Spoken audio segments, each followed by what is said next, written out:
Lar de Frei Luiz apresenta a palestra que você não assistiu.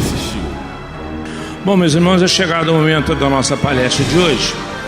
A nossa palestrante hoje, mais uma vez, nos dá o prazer de estar conosco aqui. Rosa já esteve conosco aqui outras vezes e é sempre muito prazeroso recebê-la. Rosa Rita Martins é médica especializada em genética, participante do Centro Espírita Cristófilos em Botafogo e palestrante de outros centros espíritas do Rio de Janeiro e do ICEB, Instituto de Cultura Espírita do Brasil. O tema da palestra da Rosa de hoje, muito obrigado pela presença do seu companheiro aqui também, seja bem-vindo à casa, um abraço, muito obrigado. O tema da palestra de hoje é o autoconhecimento e a epigenética, ferramentas de evolução. Rosa, mais uma vez, muito obrigado. Fique à vontade, o microfone é seu. Bom dia a todos. Para mim, eu fico muito grata por estar aqui com vocês. Gosto muito de vir aqui, gosto muito de falar de genética. E nessa casa, a gente chega e na porta a gente já encontra uma paz tão grande. E essa paz já é um fator epigenético que nós vamos conversar hoje, que nos permite poder conversar, poder falar sobre o nosso grande objetivo. Nós vamos acabar repetindo até frases do que já foi falado aqui hoje, que é a nossa evolução e a evolução do nosso próximo, porque nós só poderemos realmente evoluir como humanidade, como todos irmãos em Cristo, filhos do Pai Celestial, evoluindo juntos. Eu escolhi esse tema, autoconhecimento e epigenética, ferramentas da evolução. Eu já vinha com essa ideia há um tempo, porque nos autoconhecer, sempre vocês ouvem essa frase aqui dentro dessa casa, de outras casas espíritas, conhece-te a ti mesmo. Mas a gente sabe que esse não é um processo tão simples, porque nós somos o que somos, mas expressamos o que queremos expressar. Muitas vezes a gente oculta aquilo que mais nos incomoda e procura ser uma cópia do que seria talvez a situação ideal. E aí a gente às vezes não entende por que tem uma angústia, uma depressão, porque na verdade nós estamos fugindo do que é o mais importante, o autoconhecimento. Saber exatamente o que você sente, por que você reage de determinada maneira, por que você tem que parar e pensar antes de falar, por que a gente tem medo das nossas atitudes instintivas. Só que nós temos que estar frente a frente conosco para que nós possamos saber em que eu preciso melhorar, em que eu preciso evoluir. E a epigenética é porque desde do projeto Genoma, todos nós aprendemos que nada é determinado, não existe determinismo genético. Eu sou assim porque eu herdei os genes do meu pai e o meu pai era assim. Isso não existe. E é sobre isso que a gente vai conversar. Não existe determinismo genético. Eu sou um somatório. Sou um espírito que tem todas as suas experiências de vida, que vem errando e acertando, mas progredindo. Todos nós vamos progredindo sempre. Que faz parte de uma família, sim, mas somos indivíduos diferentes. Não é ser mais amistoso, mais irritado, não tem a ver com a minha carga genética. Tem a ver com a maneira como eu ajo, como eu interajo. Então é sobre isso que a gente vai conversar aqui hoje. Então, o que é o autoconhecimento? De onde surgiu o autoconhecimento? Então, a pergunta no Livro dos Espíritos, 919, que fala... desculpa, volta para trás para mim, por favor. Desculpa, eu já passei dos 70, tá? É assim mesmo. Então, assim, qual o meio mais prático, mais eficaz tem o homem de se melhorar nesta vida e de resistir à atração do mal? Um sábio da antiguidade vos disse: conhece-te a ti mesmo. Está na terceira parte do Livro dos Espíritos, no capítulo 12, que fala sobre a perfeição moral, a questão 919. Quem foi esse sábio? Esse sábio foi Sócrates, né? Que, como Cristo, ele também não deixou nada escrito. Foram seus seguidores, Platão, que escreveu tudo o que ele falou. Teve a morte dos criminosos, vítima do fanatismo, por haver tentado modificar as ideias, porque conversava com os jovens nas praças, lhe falava da importância de se melhorar, de progredir, que não eram as guerras nem os bens físicos que eram importantes, o importante era se conhecer, né? Então ele colocava a virtude real acima da hipocrisia, e por haver combatido os preconceitos religiosos. No Evangelho segundo o Espiritismo, no item 4, na introdução, fala exatamente como Sócrates e Platão como precursores da ideia cristã e do Espiritismo. Eles já foram mensageiros do Cristo, que já vieram antes na Terra, como teve muitos outros na Antiguidade. E eu separei três vamos dizer assim, pensamentos ou ensinamentos de Sócrates. O homem deve se preocupar menos em ter bens materiais e mais consigo mesmo. Essa história, às vezes, de ficar vivendo mal, fazer com que a sua família passe necessidade, porque quer manter a aplicação no banco, a gente tem que repensar, né? Porque o banco pode falir e a sua família está ali esperando a sua ajuda.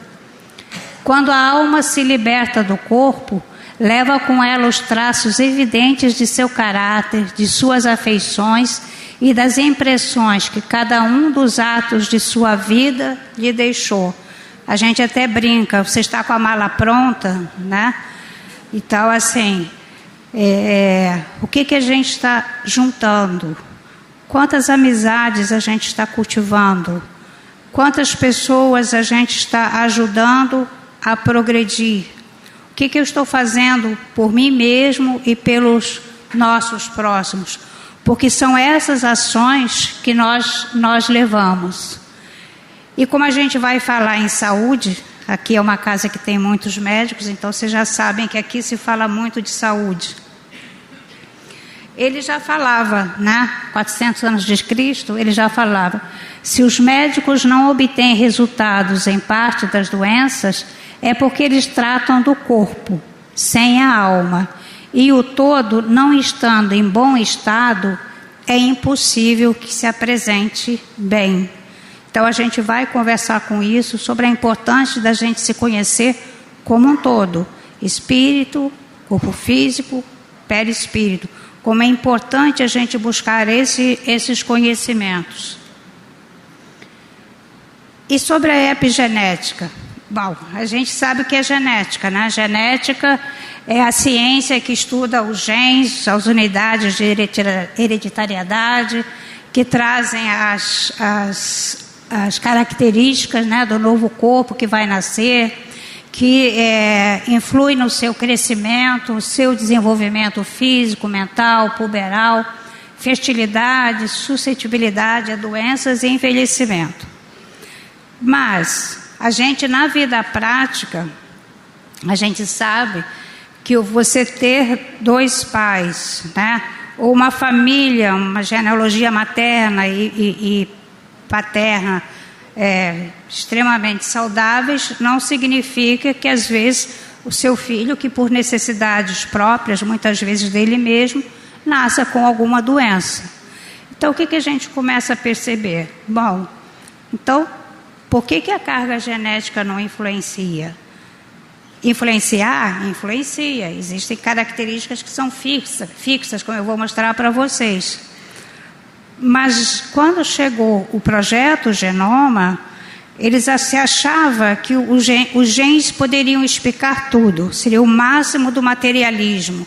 A gente estuda as características genéticas e a gente já sabe de tudo que vai acontecer com o indivíduo.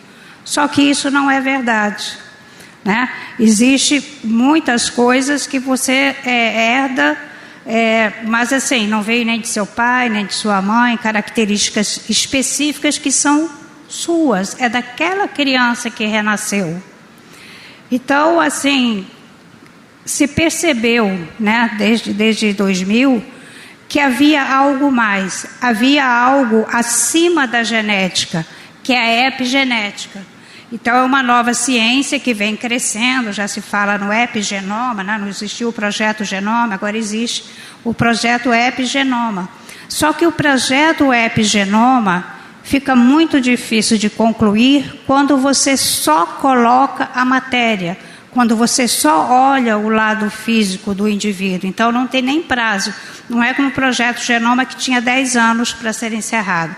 O projeto do Epigenoma não tem prazo para terminar.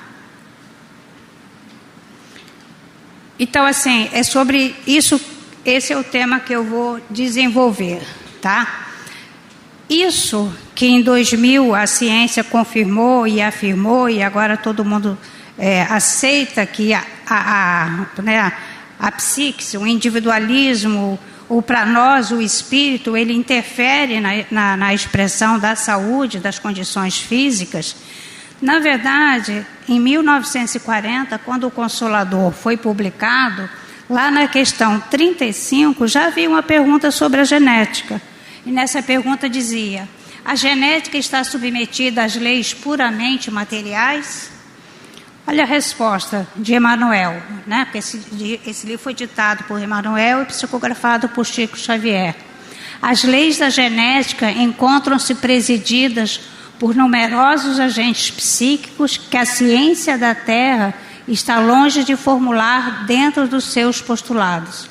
Esses agentes psíquicos, muitas vezes, são movimentados pelos mensageiros do plano espiritual, encarregados dessa ou daquela missão, junto às diferenças da profunda fonte da vida. Eis porque, aos geneticistas, comumente se deparam incógnitas inesperadas que deslocam o centro de suas anteriores ilações. Então, a partir do século XX, os geneticistas concordam com isso, tá? Realmente a gente hoje tem consciência que existe muito além do que você fazer um exame de cariótipo ou fazer um estudo do seu genoma, que isso vai determinar. Aliás, para quem faz o estudo do genoma por curiosidade, ele recebe um laudo que fala assim: possibilidade de, suscetibilidade de. Ele não diz que você vai ter isso ou aquilo. Por quê?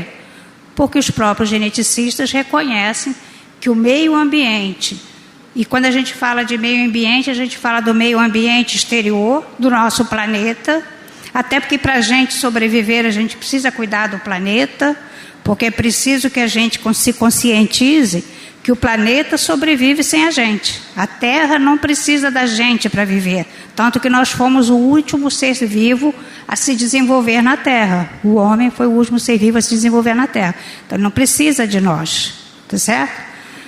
Agora, nós sobrevivemos sem o oxigênio que as plantas produzem? Não, nós não sobrevivemos sem o meio ambiente, mas o planeta sobrevive sem a gente, o meio ambiente sobrevive. E é preciso que a gente pense nesse meio ambiente exterior, mas que a gente tenha a convicção de que o meu meio ambiente anterior, eu, espírito, também interfiro nessa expressão do meu genoma, do genoma que eu recebi dos meus pais. Então vamos voltar ao autoconhecimento. Na pergunta 16, da subpergunta 919A, Então Kardec colocou: concebemos toda a sabedoria desse ensinamento, mas a dificuldade está precisamente em conhecer-se a si mesmo. Qual é o meio de conseguir isso? Então os Espíritos nos dizem. Santo Agostinho é considerado o maior teólogo do cristianismo e o maior filósofo depois de Aristóteles. E ele realizou a primeira grande sistematização do pensamento cristão do cristianismo. Seu sofisticado pensamento serviu como uma base para toda a teologia cristã ocidental. Então, assim, Santo Agostinho que responde a essa subpergunta 919A, tá? Então, assim, essa frase, eu até esqueci de falar de vocês, na realidade essa frase, conhece a ti mesmo, ela não é de Sócrates. Ela foi descoberta no tempo de Apolo, na ilha de Delfos, que eram umas ruínas, e nessas ruínas estava escrita uma frase em grego que dizia: conhece-te a ti mesmo. E é a partir daí que os filósofos começaram a divulgá-la. Mas então, eu trago essas referências na expectativa que depois vocês vão reler isso em casa, porque a gente nunca poderia trazer aqui tudo completo. Então a gente pega alguns focos que a gente acha que é mais importante. O importante mesmo é vocês, durante a semana, pegarem e relerem, né, e assim que possível, relerem essas questões. Então, só trouxe o resumo. Fazei o que eu fazia quando vivia na terra. Ao fim do dia, interrogava a minha consciência, passava a revista ao que eu fizera e perguntava a mim mesmo: se não me faltara algum dever, se ninguém tivera motivo para de mim se queixar. Façam isso. Não façam como uma amiga nossa que disse que quando ela fazia isso, ela ficava tão irritada que depois não dormia por causa dos erros que ela tinha feito. Não importa, nem que vocês percam um pouquinho do sono, façam isso. Porque se a gente não faz essa revisão, a gente deixa passar. A gente tem essa facilidade de se autoproteger. Vou esquecer disso. Aí quando alguém te cutuca e diz: lembra que naquele dia você falou? Você, não me lembro, falei. Foi sem querer. Né? A gente tem essa facilidade de se autoproteger. O outro ensinamento: dirigi, pois, a vós mesmo perguntas. Interrogai-vos sobre o que tendes feito e que com o objetivo procedeste em tal ou tal circunstância. Sobre se fizeste alguma coisa que feita por outrem, terias censurado. É sempre a melhor maneira de a gente interpretar a nossa relação com o próximo. O conhecimento de si mesmo é, portanto, a chave do progresso individual. Mas direis: como alguém julgar-se a si mesmo? Ele também responde: quando estiverdes indeciso sobre o valor de uma de vossas ações, inquiri como a terias qualificado se fosse praticada por outra pessoa. Uma boa dica, né? Se a gente invertesse as posições, o que eu ia pensar da pessoa que tinha falado algo que eu não gostei, ou tendo tido alguma atitude que eu não gostei. Então, assim, autoconhecimento. A gente sempre fala sobre o autoconhecimento, se baseando nessas frases filosóficas, no aspecto filosófico do eu. Mas nós somos mais do que isso, né? Então eu já falei essa frase aqui, eu vou relembrar o que nós somos. Somos seres humanos vivendo uma experiência espiritual.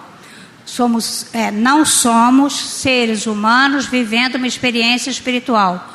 Nós somos seres espirituais vivendo uma experiência humana. Essa frase foi falada pelo teólogo francês Pierre Teilhard de Chardin. Então, nós somos o quê?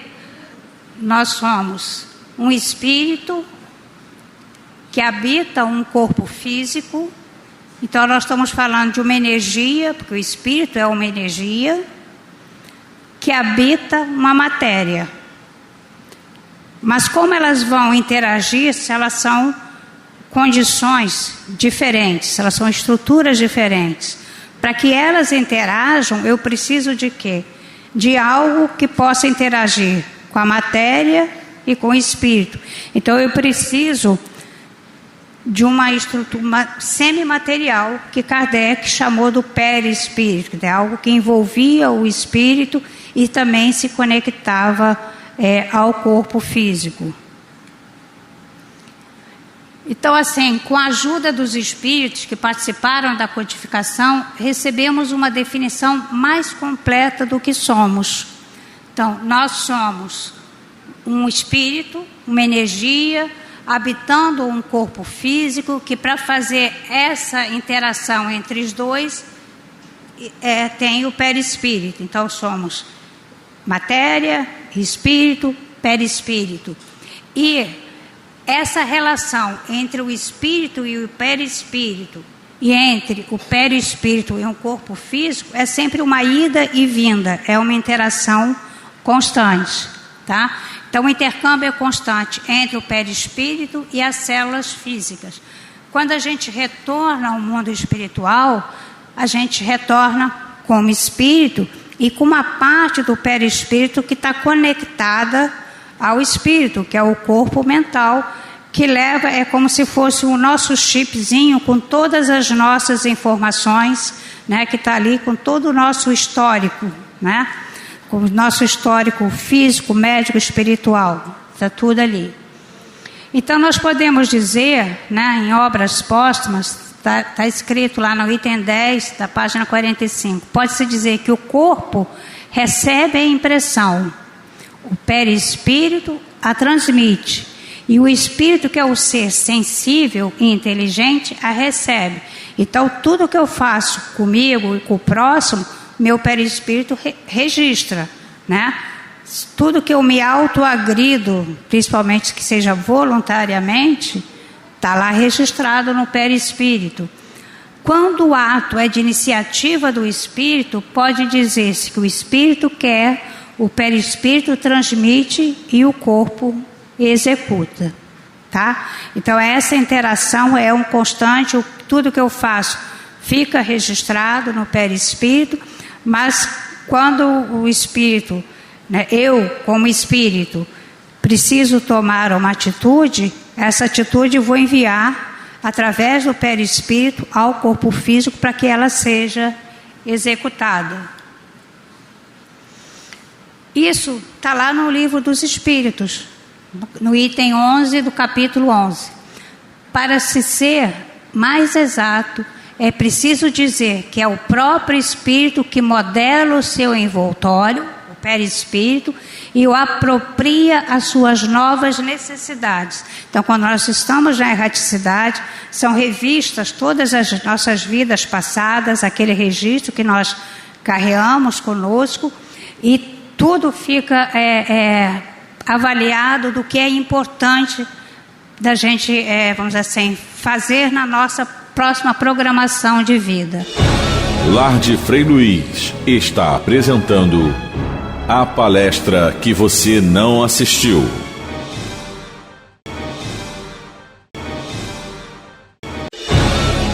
Lar de Frei Luiz volta a apresentar a palestra que você não assistiu. Aperfeiçoa-o e lhe desenvolve e completa o organismo. Então daqui a pouco eu vou mostrar para vocês que é o espírito que regula a diferenciação do corpo físico. À medida que experimenta a necessidade de manifestar novas faculdades, numa palavra, talha-o de acordo com a sua inteligência. Deus lhe fornece os materiais, cabe-lhe a ele empregá-los. Então a gente vai ver isso daqui a pouquinho, tá? E assim, o que nós sabemos do espírito? O espírito é uma energia da qual nós ainda não temos ideia do que seja. Nós sabemos que existimos, mas o que constitui essa energia, nós não sabemos. Mas também o que a gente quer? Nós não sabemos tudo ainda sobre o corpo físico. Se a gente ainda não conhece o corpo físico com o qual a gente convive, né, cada vida, cada existência na Terra, como é que a gente poderia conhecer totalmente o perispírito e como é que a gente poderia conhecer essa energia divina que é o espírito? Então, o ponto de partida dos espíritos é uma dessas questões que se ligam ao princípio das coisas e que estão nos segredos de Deus. Não é permitido ao homem conhecê-lo de maneira absoluta, e ele somente pode fazer a esse respeito suposições, construir sistemas mais ou menos prováveis. Os próprios espíritos estão longe de conhecer tudo. Sobre o que não sabem, podem também ter opiniões pessoais mais ou menos sensatas. Kardec era sensato. Então, no Livro dos Espíritos, ele colocou o que ele considerava sensato, né? Então, nas questões 76 a 83 do Livro dos Espíritos, fala sobre a origem e natureza dos espíritos. Os espíritos são os seres inteligentes da criação. Eles povoam o universo fora do mundo material. Os espíritos tiveram um princípio, não são como Deus de toda a eternidade. Eles são a sua criação e submissos à sua vontade. Não sabemos nem quando nem como nos criou. Ninguém o sabe. Isso é um mistério. Mas eles são a individualização do princípio inteligente, como os corpos são a individualização do princípio material. Pronto. Eu posso, como espírito, não saber como é a minha constituição, mas isso também não é importante. O importante para mim é saber, como espírito, o que eu sou, o que eu ajo, como eu me comporto, como eu interajo, como eu cuido de mim. Eu estou cuidando desse corpo que eu recebi como empréstimo. São essas as questões com as quais nós devemos racionalizar em relação ao espírito. Em relação ao perispírito, né? Porque o autoconhecer, a gente deve buscar o conhecimento como um todo. Porque para poder evoluir, eu tenho realmente que ter esse conhecimento, né? Senão, eu apareço com diabetes com 50 anos, com hipertensão com 55 e me acho injustiçado. Mas por que você não para e não pensa o que você fez para chegar nesse ponto? Alguma coisa você fez, tá certo? Então, assim, a gente precisa entender o que somos como um todo, para realmente poder cuidar de nós, né, nos autocuidar e deixar que esse corpo fique o mais saudável possível, para que eu possa, pelo menos, cumprir aquele compromisso reencarnatório, aquele planejamento reencarnatório. Porque se eu me planejo na espiritualidade para viver até os 70, 80, 90 anos, a gente nem sabe qual vai ser o limite da idade daqui a um tempo. Quanto mais a gente se cuida, mais a gente sobrevive, né? Então, assim, mas para isso eu tenho que ter o quê? Um corpo saudável. Se eu tenho uma doença crônica que vai lesando o meu organismo um pouco, eu tenho que me autoavaliar e saber no que eu estou contribuindo para que aquela doença vá minando o meu corpo físico muito antes do que eu precisava que ele vivesse. Esse conceito de perispírito não é novo, tá? O perispírito é um conceito muito antigo. O homem sempre teve a intuição de que aquele corpo a que ele se ligava tinha que ter essa estrutura de ligação. Então, o conhecimento de sua existência data de 5.000 a.C. No Egito ele era conhecido como Ka, ele era chamado do duplo. Pitágoras, 570 anos a 496, para ele chamava o perispírito como a carne sutil da alma. Então ele tinha uma ideia que devia ter alguma matéria para poder ligar com o corpo físico. Paulo, na primeira carta aos Coríntios, no capítulo 15, versículo 42 até o 53, ele vai tocando nesse assunto. Assim como tendes um corpo físico, tendes um corpo espiritual. Semeia esse corpo animal e é ressuscitado o corpo espiritual. Se há corpo animal, há também corpo espiritual, né? Paracelso, no século XVI, né, era um químico, ele chamava esse corpo espiritual, ele chamou de corpo astral, como as religiões, as doutrinas espiritualistas chamam de corpo astral. Mas cada povo, em cada era, foi denominando a sua maneira, e por isso Kardec também resolveu denominar de perispírito, porque ele achava que seria um nome mais claro. Então, o que é o perispírito? É uma espécie de corpo fluídico, vaporoso, transparente, invisível no estado normal, que em certos casos, e por uma espécie de condensação ou disposição molecular, pode tornar-se momentaneamente visível e mesmo tangível. Está lá no que é o Espiritismo de Allan Kardec. Então, assim, a gente tem provas da existência do perispírito pela história de desdobramento, né? Como Santo Antônio de Pádua, que estava num lugar e aparecia, né, em outro, né? Podia se materializar em outro lugar diferente. As experiências de materialização, né? Os próprios espíritos videntes que conseguem ver espíritos, eles veem espíritos que conseguem materializar um pouco o seu perispírito para poderem se tornar visíveis. Por isso que ele já é reconhecido desde o tempo antigo. Eu não sei se eu pulei um de novo. Atacou a idade outra vez, espera aí. Não atacou não. Então, assim, uma das formas que a gente tem também de entender a importância do perispírito é ver a diferenciação dos próprios seres vivos. Os seres vivos multicelulares, né, de reprodução, eles geralmente começam com o quê? Um gameta masculino, um gameta feminino que se fusionam. E a partir daí, essas células começam a se dividir, né? Na espécie humana, elas vão se dividindo até o 21º dia, que é uma gestação mais longa. Esse período de multiplicação daquela célula única até começar a diferenciação, cada princípio inteligente, ou cada espírito, é que vai dirigi-la. Por que isso é importante? Porque o espírito passa para o perispírito quais são as suas características. Eu sou um espírito humano, minhas características são essas. Não, eu sou um espírito de um outro mamífero, então minhas características são essas. Então, cada princípio inteligente desses, cada espírito, dirige a sua diferenciação.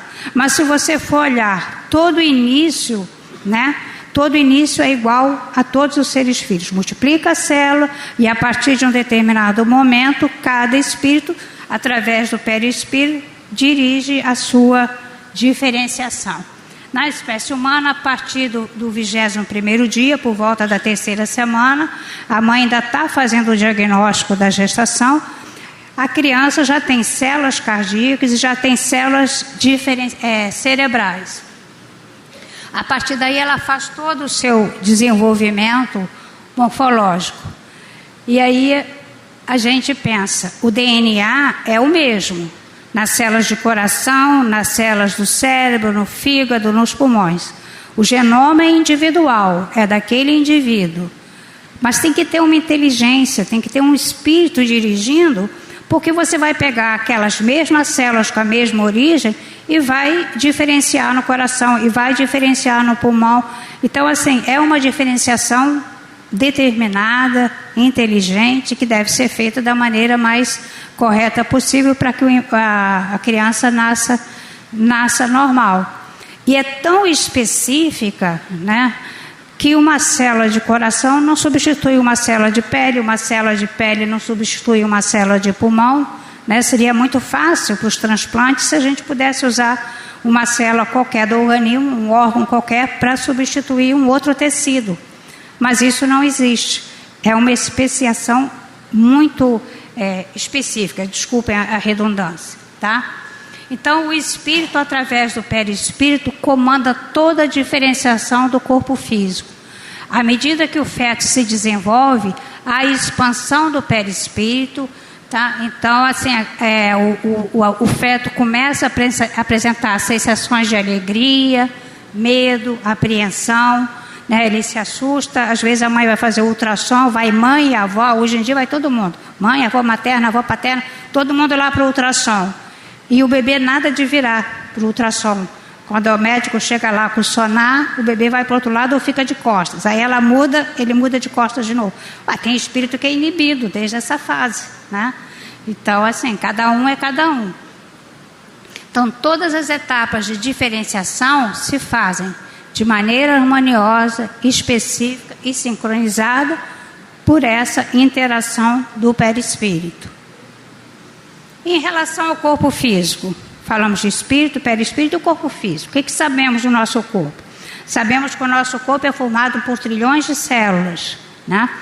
Que essas células, com exceção das células das hemácias e de alguns neurônios, essas células têm um núcleo, dentro desse núcleo está o material genético, dividido nos 46 cromossomas, cada indivíduo recebe 23 do seu pai, mais 23 da sua mãe, refaz o número de 46 normal da espécie humana.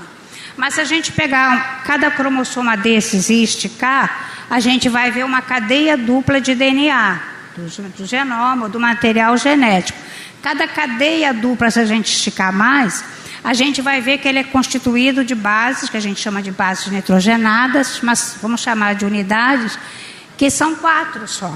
Nós somos um programa de computador extremamente sofisticado. Somos 4 letrinhas, 4 unidades, timina, guanina, citosina, adenina, dentro do DNA, e a partir daí elas se organizam para que venha a fazer toda a nossa programação, a nossa diferenciação, e vão nos acompanhar durante toda a vida.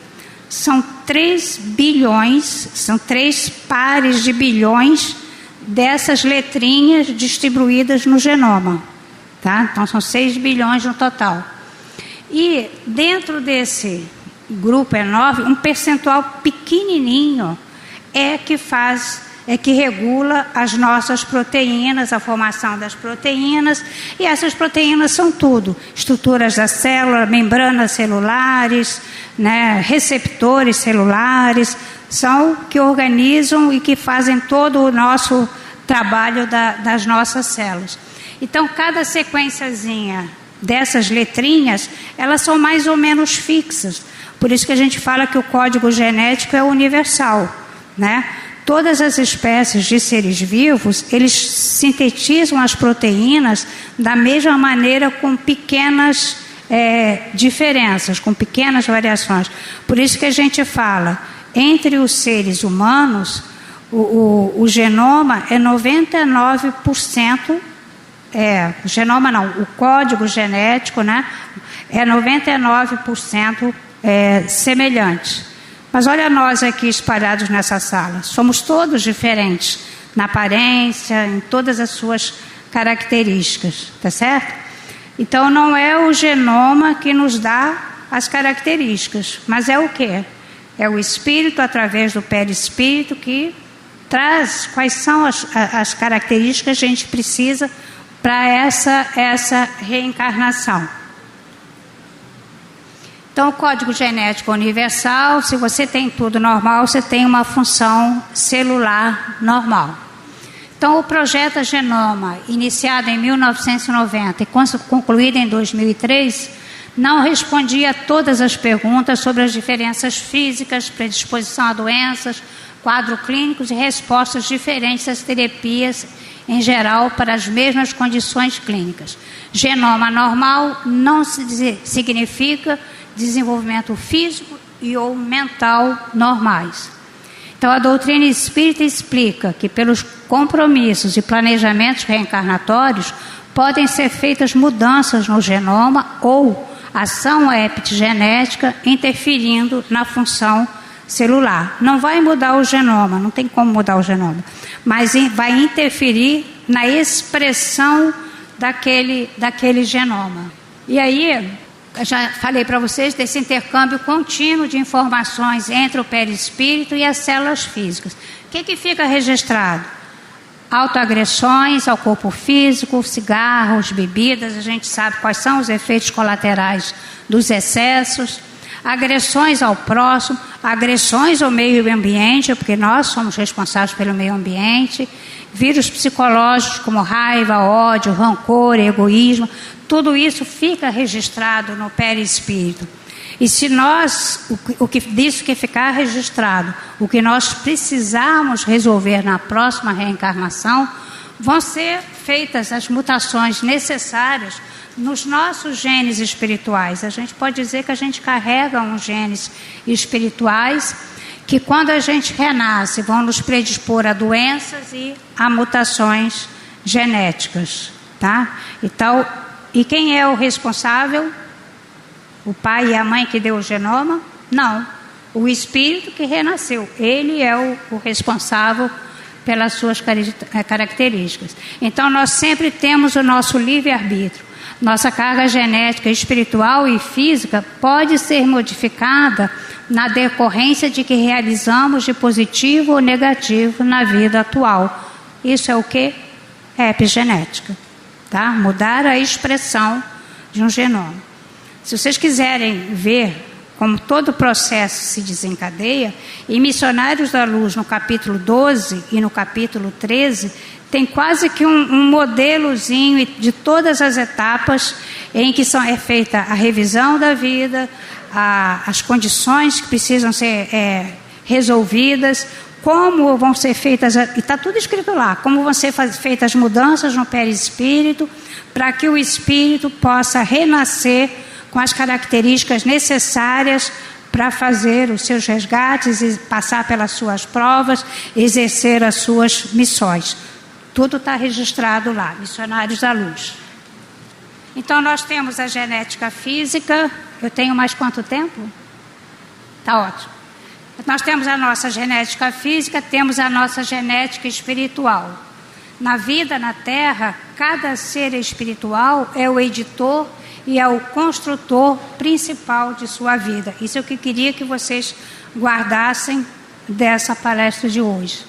Autoconhecer-se, além de se compreender como espírito em evolução, é também saber como trabalhar pelo seu bem-estar e cuidar da sua saúde.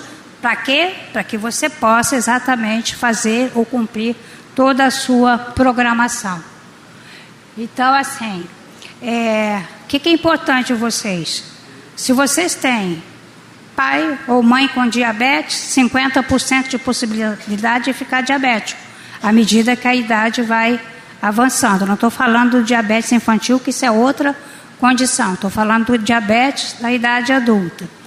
Se seu pai é hipertenso, a mesma possibilidade. São doenças crônicas com tipo de herança que a gente chama multifatorial.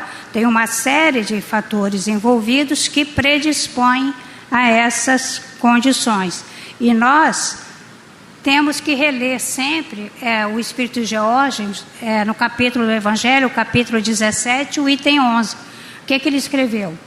Há necessidade de cuidar-se do corpo, que, segundo as alternativas de saúde e de enfermidade, influi de maneira muito importante sobre a alma, que cumpre se considere cativa da carne, para que essa prisioneira viva, se expanda e chegue mesmo a conceber as ilusões de liberdade, tenha o corpo de estação, disposto e forte. Vocês percebem como a doutrina espírita nos dá todos os ensinamentos que a gente precisa?